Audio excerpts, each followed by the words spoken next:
കാലാവസ്ഥ നോക്കാം സ്കൈ വാച്ചിലേക്ക്.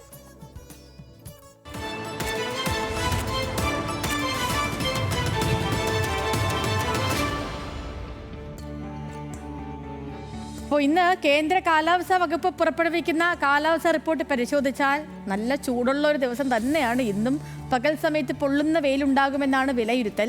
വിവിധ ജില്ലകളിലെ താപനില നമുക്ക് ആദ്യം പരിശോധിക്കാം. താപനില പരിശോധിച്ചാൽ ആദ്യം തിരുവനന്തപുരത്തെ ഇന്നത്തെ താപനില, ഉയർന്ന താപനില 34 ഡിഗ്രി സെൽഷ്യസ് ആയിരിക്കും. കുറഞ്ഞ താപനില 24 ഡിഗ്രി സെൽഷ്യസ് ആണ്. അത് കഴിഞ്ഞിട്ട് നമ്മൾ കൊച്ചിയിലേക്ക് വന്നാൽ കൊച്ചിയിൽ പൊതുവെ മേഘാവൃതമായ ആകാശം ഉണ്ടാകുമെന്നും അതുകൊണ്ട് ചെറിയൊരു മഴ ലഭിച്ചേക്കാമെന്നും വിലയിരുത്തപ്പെടുന്നുണ്ട്. എറണാകുളത്ത് ഇന്നത്തെ താപനില 32 ഡിഗ്രി സെൽഷ്യസ് ആണ് ഉയർന്ന താപനില. കുറഞ്ഞ താപനില 25 ഡിഗ്രി സെൽഷ്യസ്.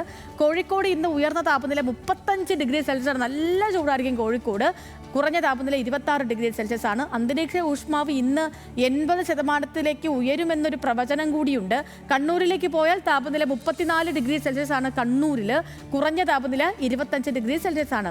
ചൂട് കടക്കുന്ന ഒരു സാഹചര്യം തന്നെയാണുള്ളത്. അതുകൊണ്ട് തന്നെ വേനൽ പ്രതിരോധ നടപടികൾ ശക്തമാക്കേണ്ടതും അത്യാവശ്യമാണ്. മഴ മുന്നറിയിപ്പ് ഒന്നും ഇല്ലാത്തതുകൊണ്ട് ഇന്നിപ്പോൾ കേരളത്തിൻ്റെ കാലാവസ്ഥ മാപ്പ് നമ്മൾ പരിശോധിച്ച മാപ്പ് വന്നു. മാപ്പ് നല്ല പച്ച കളറില്ല. ഒരിടത്തും ഒരു മുന്നറിയിപ്പ്, മഴ മുന്നറിയിപ്പ് ഒന്നുമില്ല.